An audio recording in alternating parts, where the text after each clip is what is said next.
예, 안녕하세요. 저는 10대 자녀를 둔 부모를 위한 카운셀링 중에서 장애가 있는 자녀의 학부모들을 위한 조언 부분을 맡아서 오늘 말씀을 드릴 고려대학교 의과대학의 소아청소년 정신과 교수 이문수라고 합니다. 일단 장애 질병이 있다는 것이 워낙이나 다양한 스펙트럼이라서 우선 구분을 좀 해보는 게 좋을 것 같습니다. 신체장애도 있고 지적장애, 자폐성 장애, 또 정서행동 장애 여러 가지 다양한 게 있는데 우선 저는 소아청소년 정신과 의사이니까 정신건강의학과 쪽이 질병이 있는 아이들, 특히 이제 저는 지적장애와 자폐성 장애 및 정서행동 장애가 있는 10대 청소년 학부모님들 위한 조언을 드리는 것이 아무래도 좋을 거라고 생각이 됩니다. 여기에 나오는 이야기에서 좀 더 깊이 들어가서 정보를 얻고 싶으시면 교육부 산하 국립특수교육원에서 운영하는 장애자녀 부모 지원 종합 시스템 온맘이라는 홈페이지가 있습니다. 여기 들어가서 보시면 많은 자료들을 보실 수가 있습니다. 장애 학생을 둔 부모님의 경우는 일반 부모님보다도 역할 수행에 있어서 더 많은 부담을 이제 안고 계십니다. 또 그뿐 아니라 여러 가지 교육적인 문제들을 스스로 해결해야 하는 상황에 이제 놓이는 경우가 많고, 또 이때 아이들을 위해서 무엇을 어떻게 할지 어려움을 이제 호소하시는 경우가 많습니다. 하지만 여러분들 꼭 생각하셔야 되는 거는 이제 막 자녀가 장애 진단을 받았다기보다는 아이 장애 진단을 받은 다음에 많은 시간이 지나서 이제 10대가 된 자녀들의 부모님이시기 때문에 어느 정도 자녀들의 장애에 대해서는 마음에 받아들이셨을 거고, 또 아이의 증상들에 대해서도 익숙해지셨을 거고, 또 10대 자녀가 되어졌기 때문에 10대 자녀의 부모님의 입장에 대해서 제가 말씀을 드려보도록 하겠습니다. 부모가 된다는 것은 누구에게나 매우 어렵고도 또 막중한 책임감을 가져오는 그런 일입니다. 게다가 좋은 부모가 되는 것은 운전면허나 요리처럼 학원에서 이제 단기간에 배울 수 있는 것은 좀 아니잖아요. 그래서 부모 역할을 잘 하기 위해서 여러분들이 생각을 하셔야 되는 건 부모 역할을 잘 할 수 있어서 부모가 된 것이 아니라 부모가 되고 나서 그 다음에 이제 아이와의 관계를 통해서 어떻게 부모로서 역할을 해나갈지를 조금씩 배워 나가는 것입니다. 특별한 요구를 가진 장애가 있는 아이들의 부모님들은 그 과정에서 누구든지 경험하는 불안, 혼란, 무력감, 실망감 등등을 이제 더욱 민감하게 느끼실 수가 있습니다. 태어난 자녀에게 장애가 있을 거라는 사실을 미리 알고 대책을 마련해 놓는 경우는 거의 없기 때문에 그 변화는 상당히 혼란스럽고 당황스러울 수밖에 없습니다. 하지만 장애와 함께 살아나가는 것은 장애 자녀 혼자만의 일이 아니라 가족의 일이기도 하고, 더 나아가서 우리 사회의 일이기도 합니다. 다른 생물들은 약육 강식으로 강한 것이 살아남지만 인간은 서로 도우면서 함께 살아가는 것이고, 이것이 인간을 인간답게 만드는 것이라고 저는 생각하고 있습니다. 어디나 그 사회의 수준을 알 수 있게 해주는 것은 장애가 있는 사람들에 대한 배려입니다. 서로 같이 가는 사회, 서로 장애가 있는 자녀들을 키우는 것이 더욱 특별한 일이 아니고 다 같이 이를 위해서 노력하는 사회로 가는 것이 옳다는 것으로 사회적인 합의가 이루어지고 있다고 저는 생각을 하고 있습니다. 장애가 없는 성인 보호자인 부모님과 장애가 있는 어린 자녀 사이에는 쉽게 이해하기 어려운 그런 많은 장벽이 있다는 것을 여러분들께서 일단 좀 받아들이셔야 하고요. 또한 보호자의 입장이 아니라 자녀의 입장에서 생각해 보는 그러한 시간이 필요합니다. 특별한 자녀의 보호자 역할을 하는 것은 쉽지 않습니다. 또 주변에서 바람직한 역할 모델을 찾기도 이제 쉽지가 않고요.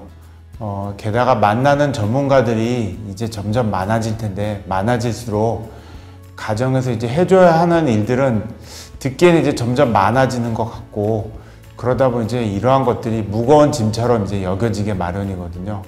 전문가들이 이제 복잡한 설명을 듣고 계시다 보면 정말 내가 해야 할 일들을 지금 제대로 다 한 것일까 자신감이 줄어들 수도 있습니다. 하지만 전문가들은 아무리 노력을 해도 자녀의 일부분만을 알 뿐이고 또 아이의 과거와 현재 모습을 경험으로 다 기억을 하고 더 나아가서 미래 모습까지 그릴 수 있는 그러한 사람은 보호자뿐입니다. 또 가정에서의 모습과 학교에서의 모습, 치료실에서의 모습이나 바깥에서의 행동 이런 것들이 어떻게 다른지 이런 것들을 가장 잘 아는 아이의 전문가도 아마 보호자이실 겁니다. 내 아이의 전문가라는 자신감 좀 가지시는 게 좀 필요하고요. 내 아이의 전문가분들한테 제가 몇 가지 조언을 정리해서 말씀을 드려보도록 하겠습니다. 첫째는 10대는 그 나이에 맞는 그 원래 격변을 거치는 시기입니다. 아이가 고집을 부리거나 이성에게 관심을 보이는 거는 굳이 꼭 장애 때문만이 아니라 원래 그 나이, 성장 단계에서 가지는 자연스러운 일일 수가 있습니다. 그래서 아이들이 장애라는 커다란 이름표에 가려져 가지고 어린 또는 청소년으로서 누려야 할 것들을 누리지 못하고 있는 것은 아닌지 여러분들이 꼭 장애라는 그 딱지를 붙여가지고 그런 생각만 가지고 보시는 건 아닌지 좀 돌아보셔야 될 것 같아요. 그 또래 아이들이 원래 그러는 것처럼 동네 놀이터에서 놀기도 하고 방학이면 평소 가보지 못한 곳에 가족들과 같이 놀러 가기도 하고 가끔은 잠자리에서 잠이 들 때까지 뭐 이야기하면서 노래를 늦게까지 밤늦게까지 듣기도 하고 또 이성에 대한 관심도 자연히 커지게 되고 청소년이라면 가끔씩은 자기만의 시간 뭐 이런 것들을 지금 가지게 될 게 이제 필요할 텐데요. 따라서 장애가 있는 아이라고 해서 이런 것들이 필요하지 않은 것은 아니거든요. 장애가 있는 아이들에게서도 이 10대라는 시기는 역시 인생에서 큰 변화를 겪는 시기라는 것을 좀 생각하셔야 되겠습니다. 그래서 이 시기에는 장애가 없는 아이들이라고 하더라도 중2병이라서 부모님과 많이 부딪히지 않습니까? 그런 것처럼 이 시기의 아이들은 급격하게 변화를 겪게 되고 2차 성징도 발달하고 호르몬 변화도 나타나게 됩니다. 두 번째로는 이제 한계를 인정하고 긍정적인 측면에 좀 관심을 갖도록 노력을 하시는 게 좋겠습니다. 하지 않는 것과 못하는 것, 아니 할 수 없는 것은 분명히 다릅니다. 사실 장애가 없는 아이들은 특별 훈련 받지 않고 그냥 어느새 저절로 하게 되는 것들도 있고 이것이 당연하다고 여겨지지만 장애가 있는 아이들은 이게 당연하지가 않거든요. 아이들이 할 수 없는 것을 아이가 하지 않는다고 다그친다고 해서 갑자기 상황이 달라지는 건 아닙니다. 옳은 것과 효과가 큰 것이 꼭 일치하지는 않습니다. 못하는 것을 못한다고 하는 것도 옳은 말이고 잘하는 것을 잘한다고 하는 것도 옳은 말이기는 하지만 효과에서는 서로가 다르거든요. 아이가 할 수 없는 것보다 할 수 있는 것에 대해서 좀 더 관심을 가져주시는 게 좋습니다. 장애 자녀가 할 수 있는 것이 꼭 남들보다 이기는 무언가 대단한 것일 필요는 없거든요. 그래서 아이가 자신이 할 수 있는 것에 대해서 관심을 가져주시고 가까운 사람들과 그거에 대해서 이야기를 나눌 수 있다면 자기 자신을 좀 더 긍정적으로 생각할 수 있을 것입니다. 그 다음에 세 번째로는요. 역시 10대 아이들인 만큼 친구 관계에 대해서 좀 신경을 써주시는 게 좋겠습니다. 특히 이 10대 아이들한테는 친구가 중요합니다. 친구 따라서 강남 간다는 말은 이 아이들, 장애가 있는 아이들한테 똑같이 적용이 되거든요. 그래서 재활과 치료를 위해서 신경을 쓰는 시기를 보내다 보면 아이들이 여기저기 돌아다니다 보니까 또래 친구들 대신에 치료자나 교사, 활동 보조인들하고만 상호작용을 하게 되기가 쉽습니다. 하지만 또래 친구들로부터 얻는 정서적인 그러한 안정감과 유대감은 자녀의 성장에 꼭 필요합니다. 통합교육을 하고 있다면 자신과 조금은 다른 또래들과 친구가 되는 일을 좀 아이들이 어려워할 수도 있거든요. 또 초등학교 저학년이라면 친구들을 집으로 초대하거나 다른 보호자들과 이제 교류를 통해서 자연스럽게 친구들을 사귈 수 있도록 그렇게 지원을 해줄 수도 있을 것 같고요. 또 어렸을 때부터 한 동네에서 알고 지낸 친구가 있다면 이거는 훨씬 더 든든하고 자산이 될 수도 있습니다. 아이가 성장을 한 뒤에는 보호자분이 지나치게 보호나 간섭을 하는 게 오히려 방해가 될 수도 있고요. 무조건 친구가 많은 것보다는 마음을 터놓을 수 있는 그런 가까운 사람들이 좀 더 필요해지는 시기이기도 합니다. 그래서 친구들하고 관계를 잘 유지하기 위해서는 먼저 장애가 있는 자식이 자신을 긍정적으로 인정하고 어느 정도 자존감을 가지고 있는 게 상당히 중요하다고 말을 할 수가 있습니다. 진료시에 보다 보면 아이들이 주변에서부터 하도 부정적인 피드백을 많이 받아가지고 그로부터 자신을 보호하기 위해서 위축도 되어가지고 꼭 고슴도치처럼 경계를 쫙 하고 있는 것을 이제 보게 되는데, 이러한 부분들이 좀 풀려가지고 어느 정도 아이들이 자존감이 있어야지 이를 발판으로 주변 사람들도 사귀고 사회성 좀 발전을 할 수가 있습니다. 아이의 자신에 대한 인식은 주변, 특히 부모님하고 관계에서 영향을 많이 받거든요. 아이는 부모님의 거울이기 때문에 부모님이 아이를 인정을 해 주신다고 하면 아이도 자존감이 생기게 되고, 이를 바탕으로 해서 주변 사람들을 좀 더 당당하게 이제 대화할 수가 있습니다. 그다음에 이제 네 번째로는요, 어머니, 아버지가 해주실 수 있는 역할이 다른 경우가 있지만 양 부모님이 이제 서로 협조는 좀 되셔야 될 것 같아요. 이제는 어머님만이 아니라 아버님도 아이의 양육에 좀 더 적극적으로 지금 참여를 해주시는 게 이제 일반적인 그런 세상이 됐습니다. 과거와 비교를 하면 아버님들이 아이의 양육에 관심을 가지고 참여하시는 비중이 정말 많이 늘어나셨어요. 외래에서도 저는 그게 많이 느껴지거든요. 하지만 학교에 가보면 아직까지는 아버님들의 숫자가 여전히 많지 않아서 아버님들께서 조금 더 어색해하고 낯선 느낌을 좀 받으시는 경우가 있습니다. 자녀 양육에 대해서 좀 더 적극적으로 이제 참여하기를 원하는 아버님이시면 먼저 주변 사람들하고 자녀에 대해서 좀 이야기를 나누어 보시길 좀 권유를 드리고요. 자녀를 키우는 다른 보호자분들을 만나서 서로의 어려움들을 이제 털어놓고 조언을 들어보시는 게 좀 좋습니다. 경우에 따라서는 범위를 좀 더 넓혀서 직장 동료나 친구분들하고 자녀에 대한 이야기를 해보시는 것도 도움이 됩니다. 그런 모임들을 통해서 일단 스트레스를 단순히 푸는 것만이 아니라 자신의 생각이 좀 전환이 될 수도 있거든요. 그리고 이제 부모님의 범위를 떠나서 최소한 2박 3일 정도는 장애 자녀를 어머님이 아니라 아버님 혼자서도 좀 챙겨줄 수 있는 그러한 기술들을 좀 가지고 계시는 것들이 필요합니다. 아이들 돌볼 수 있는 사람들 중에서 아버님이 이제 꼭 포함이 되셔야 되거든요. 아버님 혼자서도 아이를 어느 일정 기간 동안 좀 돌볼 수 있는 게 그러한 기술들을 습득을 하시는 것들이 필요하고요. 또한 장애를 가진 아이가 만약에 남자아이라고 한다고 하면 성교육을 위해서도 지금 필요할 땐 가능한 아버지가 어머니보다 좀 먼저 나서주는 게 좀 필요할 수가 있습니다. 아이가 일과 중에 자유행동을 좀 자주 한다면 아이는 언제 어떻게 이러한 것들을 해야 하는지 구체적으로 배우지 못해서일 수도 있거든요.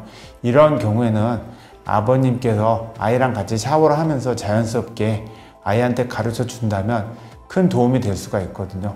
어머니나 아버지 혼자서는 역부족인 경우가 생각보다 상당히 많습니다. 특히나 10대 아이들은 성적으로도 급격히 변화하고 각성하는 시기이기 때문에 동성인 부모님의 역할이 이제 중요한 경우가 좀 많아진다라고 할 수 있겠습니다. 다섯 번째로는 주변에 이야기할 만한 상대, 더 나아가서 아이를 둘러싼 보호망을 좀 만들어 주시는 게 이제 좋을 것 같아요. 특별한 요구를 가진 자녀와 함께 평생을 살아간다는 것에서 나와 자녀를 둘러싼 사회적인 도움이 이제 많이 필요하게 됩니다. 항상 부모님이 모든 걸 다 하실 수 있는 건 아니거든요. 별다른 준비가 없어도 자연스럽게 지금 자녀와 분리돼 가지고 부부만의 삶 또는 나만의 삶을 살아가는 다른 부모님들과는 다릅니다. 그래서 특별한 자녀와 함께 사는 부모님들이라고 하면 더 일찍부터, 그리고 더 차근차근 나와 자녀들을 둘러싼 사회적인 안전망, 관계망에 대한 준비를 좀 해나가시는 게 좋습니다. 장기적으로는 나와 가족의 든든한 옹호인이 될 수 있는 관계들을 많이 만들어 두시는 게 이제 중요할 것 같고요. 앞으로는 이러한 부분들이 각 개인의 책임이 아니라 국가의 책임이 되도록 발달장애 국가 책임제가 계속 이야기가 나오는데 결국은 이러한 것들도 도입되리라고 저는 생각을 하고 있습니다. 여섯 번째로는 이제 비슷한 맥락이긴 한데요. 부모 모임과 같은 사회적인 활동들에 부모님들께서 좀 더 참여를 하셔서 목소리를 내시는 게 저는 좋을 것 같습니다.